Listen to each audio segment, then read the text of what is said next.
मोदी जी भी कॉन्स्टेंटली बोलते रहते हैं कि अगर आपको बिजनेस को आगे बढ़ाना है तो you have to have some concrete steps in place. उस टाइम पे शायद वो थोड़े हार्श लगेंगे, बट आपको इवेंचुअली रियलाइज़ होगा 1 year down the line, 2 year down the line कि आपका लॉस कितना कम हो गया। तो इंडिया में अभी 4 करोड़ से ज़्यादा केसेस पेंडिंग है और मोदी जी ने कहा है कि आर्बिट्रेशन करो, आउट ऑफ कोर्ट आके सेटलमेंट करो। But yes, as female founders I think it is very important कि आपको पहले से अपने सारे राइट्स एंड रिस्पॉन्सिबिलिटीज़ डिफाइन करनी चाहिए। कुछ साल पहले, I think 3 or 4 years back, there was a petition started in India through which now a child does not need a father's name on their passport.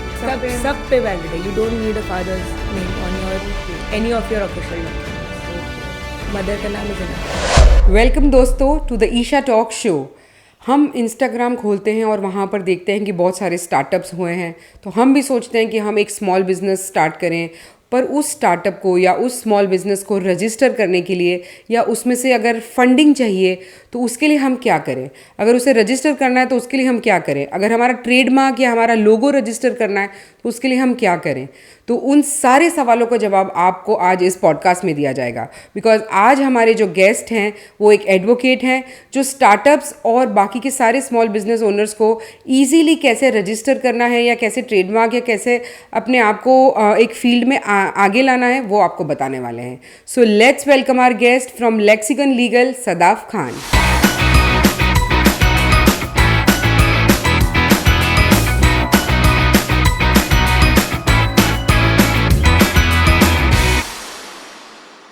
Hello Sadaf, welcome to the show Isha talk show. Thank you Isha for having me today. और मैं बहुत खुश हूँ आज हमारे show पर पहली बार कोई एडवोकेट आए हैं और वो भी female. So I am very happy to have you on the show. Thank you so much. So बहुत सारी आज मेरे पास दिमाग में बहुत बातें, बहुत सारे क्वेश्चंस हैं और हमारे बहुत सारे ऑडियंस ने भी हमें पिछले क्वेश्चंस में पॉडकास्ट में पूछा था कि कुछ ऐसा लेकर आइए, तो आज मैं सारे क्वेश्चंस आपसे पूछने वाली हूँ। तो मुझे सबसे पहले तो लेक्सिकॉन लीगल जो आपका बेबी है जो आपने स्टार्ट किया है उसके बारे में थोड़ा बताइए। 2 पार्ट्स में लेक्सिकॉन की स्टोरी एंड जर्नी। 2018 में I came back from Symbiosis Pune, I did my law from there and सोचा कि खुद का कुछ करते, क्योंकि सूरत में ज़्यादा अपॉर्चुनिटीज़ नहीं थी उस टाइम पे। अभी भी बहुत लिमिटेड है। अगर आप देखोगे लॉ फॉर्म गूगल करोगे तो आपको सिर्फ लेक्सिकॉन का ही नाम दिखेगा। अच्छा। तो सोचा कि खुद का कुछ करते हैं, तो I started with Lexicon Legal. Lexicon Legal was created with a vision to promote startups, to help startups, to get into the corporate domain, जो सूरत में आई डोंट थिंक किसी को समझ आता है, आई डोंट थिंक कोई करता है। कट टू 2021, लेक्सिकॉन लीगल को एक नया पार्टनर मिला, एक को फाउंडर मिला, mister Kashish Pujara. He is now my cofounder at Lexicon legal.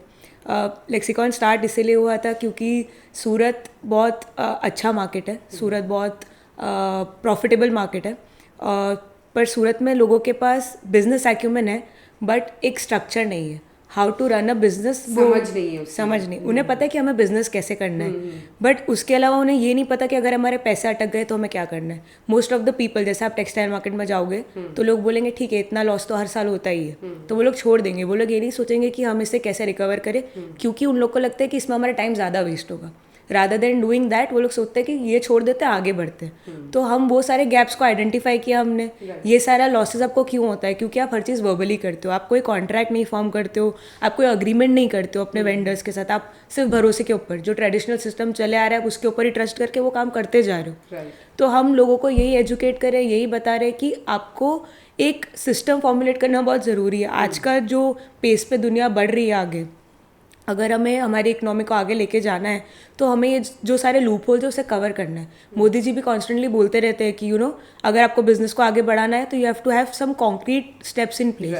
उस टाइम पे शायद वो थोड़े हार्श लगेंगे, बट आपको इवेंचुअली रियलाइज होगा 1 year down the line, 2 year down the line कि आपका लॉस कितना कम हो गया। एक्चुअली आज तो लोगों के पास प्रूफ भी होते हैं, उसके बाद भी एग्जैक्टली। तो मतलब अगर आप ये स्टेप पहले ही ले लोगे, इनिशियल लेवल पे ही ले लोगे, तो आपका जितना रेशियो है वो 70% कम हो जाएगा। हमारे बहुत सारे क्लाइंट्स हैं जिन्होंने हमें ये चीज़ एक्चुअली प्रूव करके फैक्ट बताया है कि after getting contracts and agreements into place, at least इंसान के दिमाग में एक कॉन्स्टेंट फियर होता है कि मैंने कुछ साइन करके दिया है, मैं ये गलत करूँगा तो मैं प्रॉब्लम में आ जाऊँगा। तो उसकी वजह से we started Lexicon Legal, and now Lexicon Legal is into startup advisory, corporate advisory, हम लोग ट्रेडमार्क्स, आपके कॉपीराइट्स, ये सारी चीज़ों को के ऊपर एडवाइस करते हैं, ये सारी चीज़ों के रिलेटेड क्लाइंट्स को हेल्प करते हैं.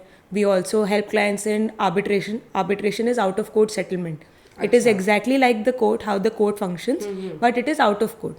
तो इंडिया में अभी 4 करोड़ से ज़्यादा केसेस पेंडिंग है और मोदी जी ने कहा है कि आर्बिट्रेशन करो, आउट ऑफ कोर्ट आके सेटलमेंट करो. आप ये करोगे तो कोर्ट का लोड कम होगा.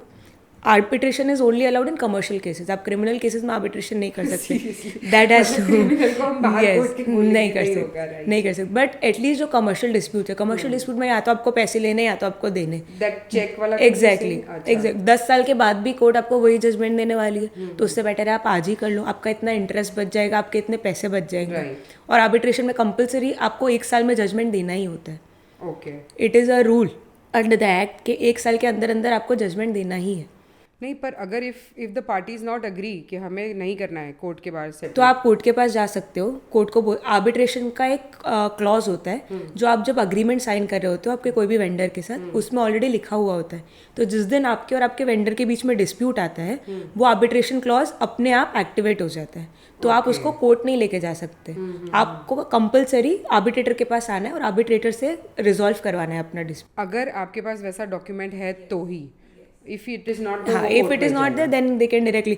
अब मीडिएशन लॉ आने के बाद अगर आपके पास कॉन्ट्रैक्ट में क्लॉज नहीं भी है तो भी आप एक मीडिएटर के पास जा सकते हो. अगर दोनों पार्टी अग्री कर रही है कि हमें कोर्ट में जाकर टाइम वेस्ट नहीं करना है, तो वो दोनों एक मीडिएटर अपॉइंट कर सकते हैं और वो दोनों अपना डिस्प्यूट उनसे रिजॉल्व करवा सकते हैं. बेटर वैसे, यस, एक्चुअली दोनों का टाइम वेस्ट, कोर्ट का एग्जैक्टली. और आपका डिस्प्यूट जल्दी रिजॉल्व होता है. आप अपना काम कंटिन्यू कर सकते हो.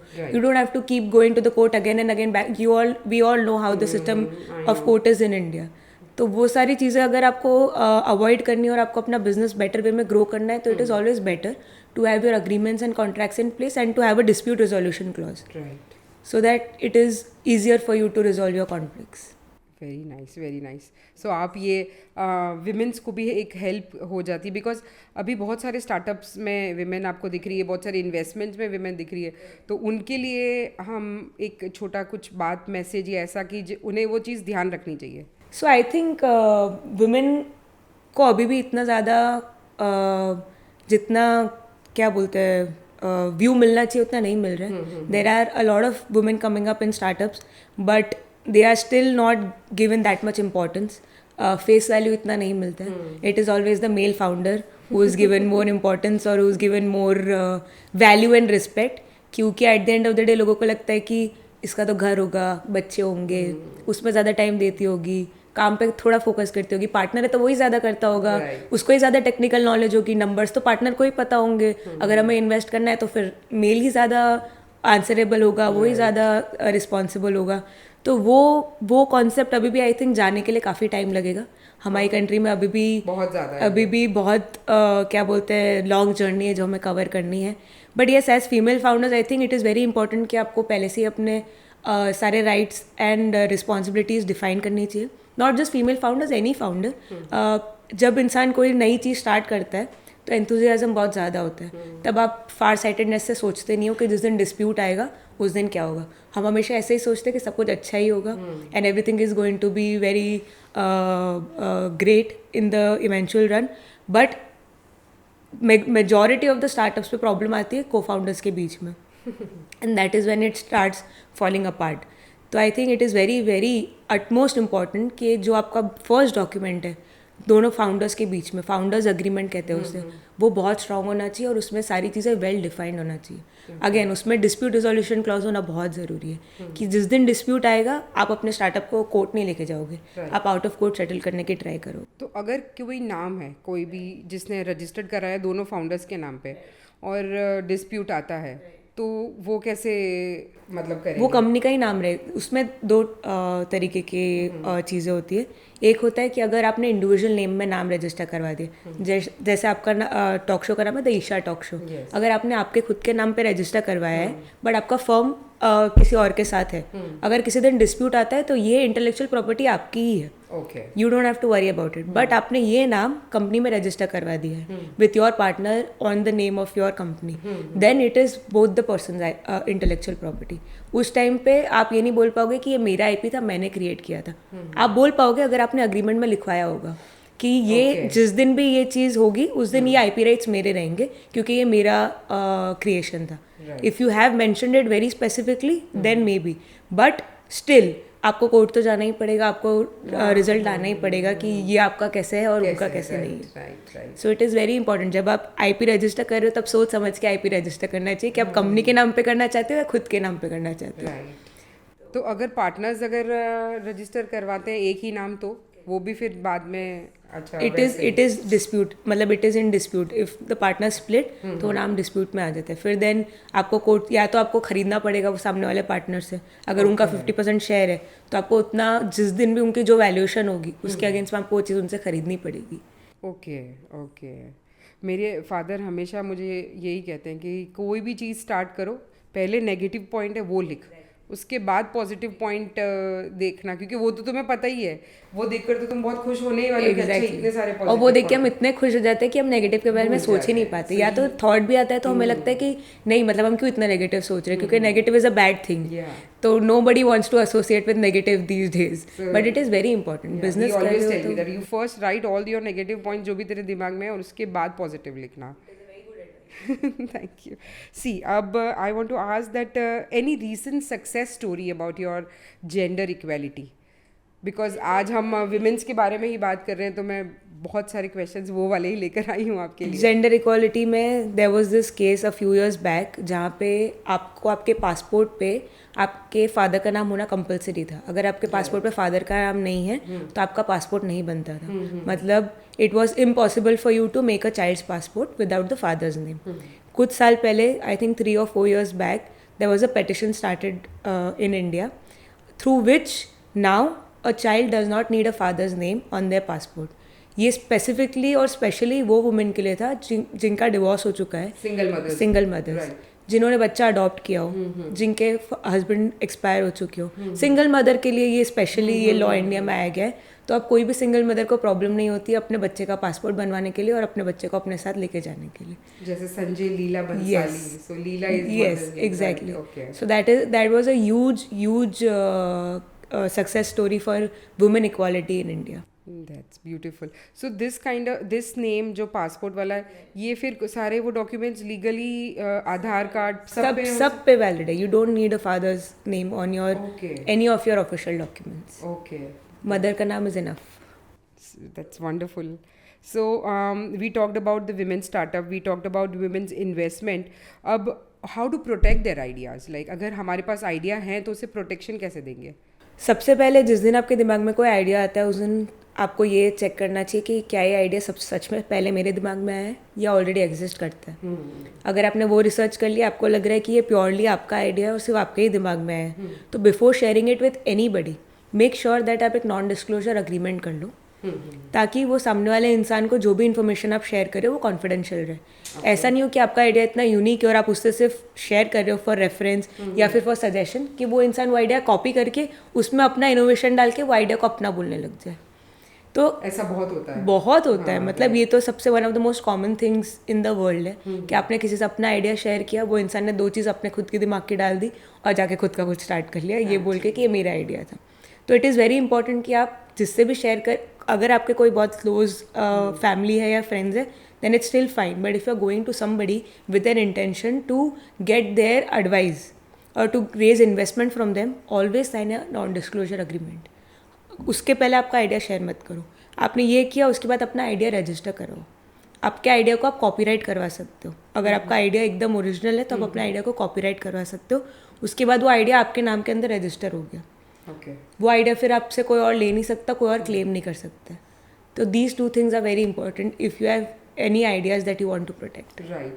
एक्चुअली आइडियाज का ही पैसा है अभी तो इंडिया में या कहीं पे भी देख लो. जो कंटेंट क्रिएटर्स है, जो इतना कंटेंट क्रिएट करते हैं, उनका तो सब कुछ मतलब आइडिया पे ही चलता है. तो इट इज़ वेरी नेसेसरी कि वो अपने आइडिया को रजिस्टर करवाए. Every time they come up with something new, आप जाओ, लॉ है जो आपको प्रोटेक्ट करता है. बट लोगों को अवेयरनेस नहीं है. और दूसरा मुझे लगता है कि लोग लेजी भी है. लोगों को लगता है इतना बड़ा प्रोसेस कौन करेगा, कौन लॉयर के पास जाएगा, कौन उनसे पूछेगा, कौन उनको पैसे देगा, ये आइडिया के इतने पैसे थोड़ी दे सकते हैं रजिस्टर करने के लिए.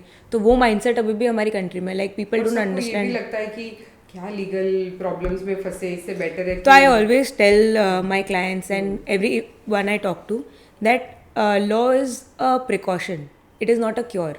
इट इज़ लाइक आपको बीमारी होने से पहले ही वैक्सीनेशन ले लेना चाहिए ताकि आप बीमार ना पड़ो. आपके बिजनेस में जब आपने ऑलरेडी इतना सब कुछ लॉस कर दिया है या आप ऑलरेडी अटक चुके हो, आप वो क्या बोलते हैं चक्रव्यूह में जा चुके हो, उसके बाद आप मेरे पास आके बोलोगे कि अब निकाल दो, तो वो पॉसिबल नहीं है. आप जाने से पहले ही बोलो कि मैं सोच रहा हूँ जाने की, तो हम आपको राइट वे दिखाएंगे जिससे आप वापस बाहर भी निकल पाओगे. तो that is why I always keep saying कि we are your precaution, we are not your cure. And I also feel कि अगर आप नहीं पैसा डालना चाहते तो कोई बात नहीं, पर एक बार एडवाइस लेने में कोई प्रॉब्लम नहीं है. आपके दिमाग अलर्ट हो जाता है कि अच्छा ये चीज़ करना बेटर है. दूसरा आजकल ये भी है कि सबके पास गूगल बाबा है. सबको लगता है कुछ भी फर्स्ट चीज़, मतलब किसी को सर्दी खांसी होती है तो भी लोग गूगल करके देखते हैं. गूगल बोलता है cancer. That is the standard reply that Google gives to everybody. So ज़रूरी नहीं कि गूगल को आपकी स्पेसिफिक प्रॉब्लम पता हो. It will give you a very generic answer. It will not give you a specific answer to your problem और solution to your problem. तो आप ऐसा नहीं सोच सकते कि मैंने गूगल से पूछ लिया, उसने मुझे बता दिया. के पास जाना जरूरी है, तभी तो एक्सपर्ट होते हैं. एग्जैक्टली, एडवोकेट्स सारे लोग इतनी डिग्री लेते हैं लोग, पढ़ाई करते हैं, बार काउंसिल के एग्जाम क्लियर करते हैं, तो कुछ तो होगा ना कि कर रहे हैं इतना लोग. तो इट इज़ वेरी नेसेसरी कि आप सही लोगों के पास जाओ, सही काउंसिल के पास जाओ, एंड डोंट बी स्कैर्ड. मेरे फादर ऐसे बोलते हैं कि दुनिया में दो लोगों से हमेशा सच बोलना पड़ता है, एक डॉक्टर और एक लॉयर. इन दोनों से अगर आपने झूठ बोला ना तो आप मतलब खत्म हो. डॉक्टर ने गलत दवाई देगी तो भी आप खत्म, और लॉयर ने गलत एडवाइस दे दी तो भी आप खत्म. तो हर बार आप अपने लॉयर के पास जा रहे हो, be very transparent and be very honest. जो भी आप लॉयर से बात करते हो, that entire information is confidential. Lawyer के पास कोई राइट नहीं कि वो जाके किसी और को, it's a privileged conversation between a lawyer and the client. Okay. By default, it is a privileged conversation, so they cannot go and disclose it to anybody else, not even their family members. Only the spouse is allowed under the privileged information. आप अपने spouse से share कर सकते हो क्योंकि it is allowed by the law. उसके अलावा आप आगे किसी से information share नहीं कर सकते.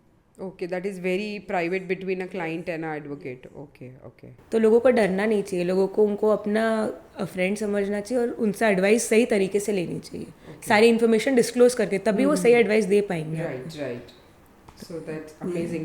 अब एडवोकेट मेरे पास एक फ्रेंड आ गई, मुझे कुछ भी प्रॉब्लम होगी मैं आपको 100%. सो हम सोशल मीडिया साइबर क्राइम के बारे में भी इतना देखते हैं सदाव कि विमेंस बहुत ज़्यादा ट्रैप में जल्दी आ जाती है, या फिर उनके नाम पर अभी थोड़े टाइम पहले एक स्कैम का मैं भी मतलब ये नहीं बोल सकते शिकार और समथिंग, बट मेरे पे भी एक कॉल आया था कि आपका आधार कार्ड से कोई नंबर रजिस्टर हुआ है और वो एडवर्टीज़मेंट और विमेंस को बहुत गलत इश्तिहार भेज रहे हैं और ये सब भेज रहे हैं, तो आपके सारे बैंक अकाउंट और आपका फ़ोन नंबर जो भी ईशा जैन के नाम से है वो सब हम ब्लॉक कर देंगे. And he cut the phone. But मतलब my father in law actually उन्होंने मुझे पहले ही अवेयर कर दिया था कि इस तरह का कुछ हो रहा है, so if any call comes to you give me a call. मैंने उन्हें कॉल किया और उनके एक फ्रेंड हैं जो साइबर क्राइम और उसमें हैं, तो उन्होंने बोला कि everything is fake, don't worry and tell her that everything is normal. That was a fake call. So इस तरह के बहुत सारे साइबर क्राइम्स होते हैं, सोशल मीडिया अवेयरनेस होती है. So what advice you want to give them? मतलब जैसे आपने एकदम क्विक थिंकिंग रखी और आपने तुरंत किसी की हेल्प ली, किसी को फ़ोन किया विदाउट हैविंग द थॉट कि कुछ गलत हो सकता है मेरे साथ. मतलब इट इज़ वेरी इंपॉर्टेंट कि आप सबसे पहले ये सोचो कि अगर आपके साथ ऑलरेडी कुछ गलत हो गया है तो आप उसमें से बाहर कैसे निकलोगे. आप ये मत सोचो कि जिसका फ़ोन आया है मैं उसको क्या बोलते हैं गिव इन कर दूँ उसकी डिमांड्स को, क्योंकि ये करने से आप उसको प्रमोट कर रहे हो, आप उसको और प्रोत्साहन दे रहे हो कि वो किसी और के साथ भी जाके सेम चीज़ करे. इट इज़ वेरी इंपॉर्टेंट कि हम उसको वहीं पे कट ऑफ करें. अगर आप एक्चुअली भी आपका कोई ऐसा वीडियो है जो लीक हो गया है, अगर आप वो इंसान को पैसे दोगे तो वो इंसान आपको शायद 2-4 महीने के लिए परेशान करना बंद कर देगा. आफ्टर दैट वो इंसान वापस आपको परेशान करेगा. We don't have any proof, we don't have any means to go and check whether he is. और एक चीज़ ऐसा बोलते हैं कि एक चीज़ अगर कभी आपके फ़ोन में आ गई तो वो चीज़ इस दुनिया में से कभी डिलीट नहीं होती. Like there is always a trace of something that has been recorded in the universe. We don't know where that trace is, कहाँ पे कौन सा ट्रेस कहाँ रख रहे, वी डोंट नो दैट. ठीक है, उससे बेटर है कि आप अथॉरिटीज़ के पास जाओ, साइबर क्राइम के पास जाओ. Cyber crime has become very diligent these days. They take action immediately, especially अगर कोई वुमेन का रिलेटेड कोई भी केस होता है तो विद इन 2 और 3 आवर्स साइबर क्राइम आपको फ़ोन करके सामने से पूछेगा कि क्या प्रॉब्लम हुई है, and they will help, they are that quick with you. In fact हमारा एक केस ऐसा हुआ था जिसमें मेरे पार्टनर की वाइफ के साथ ही क्या बोलते हैं OTP का फ्रॉड हुआ था, and we registered a complaint with cyber crime within 24 hours, और विद इन 24 एंड 48 आवर्स उनके सारे पैसे रिटर्न आ गए थे उनको. तो इट इज़ दैट फास्ट. मतलब अगर हमने फैसिलिटीज़ बनाई है तो हमें उन्हें यूज़ करना आना चाहिए. We can't keep blaming the government कि गवर्नमेंट कुछ कर नहीं रही है, गवर्नमेंट हमें हेल्प नहीं करती है, सपोर्ट नहीं करती है. आप जाते नहीं हो उनके पास और आप सही एग्जैक्टली आप सही तरीका यूज़ नहीं करते हो. आप जिस दिन आपको लगे कि आपके साथ कुछ गलत हो रहा है, try and stop it right there, try and go to the right authorities. आप साइबर क्राइम की कंप्लेंट खुद भी रजिस्टर कर सकते हो ऑनलाइन जाके. You don't even have to go to a lawyer. It is not required. उन्होंने helpline numbers दिए हुए, आप हेल्पलाइन नंबर्स पर डायरेक्टली कॉल कर सकते हो और उनको बोल सकते हो कि मेरे साथ ऐसा कुछ हो रहा है, and they will immediately take action. तो सारी गर्ल्स के लिए मैसेज है कि अगर आपके साथ ऐसा कभी कुछ हो रहा है, don't get scared, don't feel embarrassed, go to the right authorities and make sure that you file a complaint. It is very important to stop such people rather than giving them more motivation to go and harass other girls. Actually यही होता है कि लोग डर जाते हैं कि family वाले क्या सोचेंगे, अगर एक बार ऐसा कुछ हो गया तो बोलेंगे. बट इट्स बेटर कि गो अहेड एंड एटलीस्ट वहाँ पे उसे स्टॉप तो करना ही चाहिए. And cybercrime keeps your information very private. They will never ever disclose कि आपका क्या नाम है, आपकी क्या आइडेंटिटी है. They will keep everything under their wraps. कभी भी कोई भी मीडिया में साइबर क्राइम अपना केस रिपोर्ट नहीं करेगी, और अगर कभी करते हैं तो they use miscellaneous names. They will never use your name in the media. That is very private and confidential. So I also give a message कि अगर आपके साथ ऐसा कुछ भी है so please go and call the authority कि आपके साथ इस तरह का कोई भी प्रॉब्लम हो रही है, and they will take immediate actions with this. That's so good about it. So हम ये तो सब हमने जान लिया, पर वापस coming to that advocate thing कि अगर हम स्टार्टअप्स की बात कर रहे हैं, इन्वेस्टमेंट्स की बात कर रहे हैं, सोशल मीडिया की बात कर रहे हैं सदाब, तो ये बहुत सारे लोग हैं जो जिन्हें स्मॉल बिजनेस ओनर्स जो हम कहते हैं, लेकिन उन्हें अपने लीगल राइट्स बिल्कुल भी नहीं पता है. तो उनके लिए हम क्या कर सकते हैं? जैसे ही आप कोई बिजनेस स्टार्ट करने के बारे में सोचते हो, the first thing that should come to your mind is कि मैं अपने बिजनेस का स्ट्रक्चर कैसे करूँगा. नॉट कि मुझे पैसे कितने रेस करने हैं, नॉट कि मैं फाउंडर में किसको लूँगा, नॉट कि मेरा होगा नहीं होगा. इट इज़ वेरी इंपॉर्टेंट कि आप समझो कि अगर आप फर्स्ट डे से बिजनेस को स्ट्रक्चर नहीं करोगे तो जब आप एक्चुअली अपने एक ब्रेक इवन पॉइंट पे आओगे तब आपकी चीज़ें फॉलो अपार्ट होना स्टार्ट हो जाएगी. मतलब आप ये सोचो कि it is a making a structure of your business is an investment that will pay off in the future. अगर आप फर्स्ट डे से समझ रहे हो कि मुझे एक लिमिटेड लाइबिलिटी पार्टनरशिप बनानी है, तो लिमिटेड लाइबिलिटी पार्टनरशिप बनाने से मुझे क्या फ़ायदे होंगे, लिमिटेड लाइबिलिटी पार्टनरशिप बनाने से मैं क्या क्या राइट्स और लाइबिलिटीज़ से अपने आप को वेव ऑफ कर सकता हूँ, वो सारी चीज़ें आपको पता चलेगी. और इसके लिए आपको गूगल नहीं बताएगा ये सारी चीज़ें. इसके लिए आपको एक राइट प्रोफेशनल के पास जाना है, जिनको पता है, जिन्होंने पढ़ा है, जो डेली बेसिस पे चीज़ों पे काम करते हैं, वो आपको हेल्प कर पाएंगे, गाइड कर पाएंगे आपकी कंपनी का स्ट्रक्चर बनाने के लिए. मतलब अगर आप प्राइवेट लिमिटेड कंपनी स्टार्ट कर रहे हो तो प्राइवेट लिमिटेड कंपनी और LLP के बीच में क्या डिफरेंस है वो आपको गूगल बेसिक बताएगा. बट इन रियलिटी आपके बिजनेस पे क्या फ़र्क पड़ेगा दोनों स्ट्रक्चर के बीच में से, वो आपको सिर्फ एक प्रोफेशनल बता पाएगा, जिससे आइडिया होगा कि आपका बिजनेस क्या है. तो स्मॉल बिजनेस ओनर के लिए कुछ है स्पेशल राइट्स या ऐसा? MSME is there. अभी MSME आया है स्मॉल बिजनेस ओनर्स के लिए. MSME बहुत ज़्यादा एडवांटेजेस है, उनको बहुत सारे उसमें फ़ायदे मिलते हैं. If they register as an MSME तो उनके जितने भी गवर्नमेंट कॉस्ट होते हैं वो सारे आधे हो जाते हैं in an MSME structure.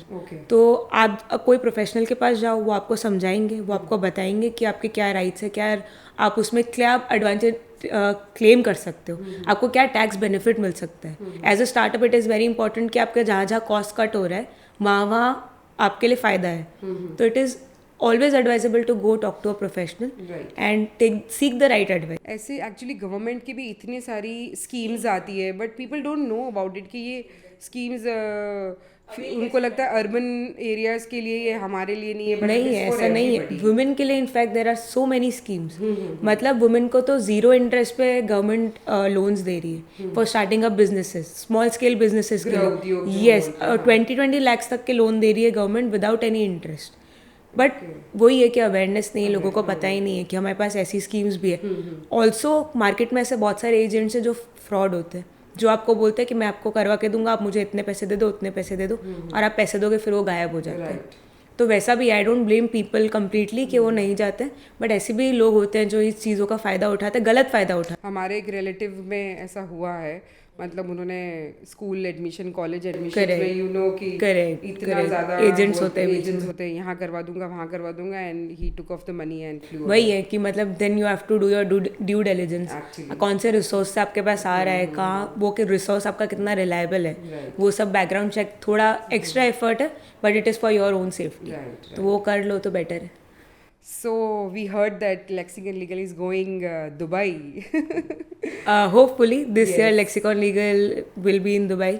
We are planning to start our own practice there, and not going to talk much about it unless we Confidential, yes, yes. नहीं मतलब unless it's actually there. Actually है, But yes, people who are trying to establish something in Dubai, किसी को भी registration करवाना हो, किसी को भी कोई भी कंपनी का स्ट्रक्चर डिसाइड करना हो, कोई ट्रांजैक्शनल रिलेटेड वर्क हो, तो we'll be there helping people from India, from Surat. तो So that's very You can beautiful. find us there. Yes, Yes. yes. So thank you so much, Adaf, for coming on our show, and it was wonderful talking to you.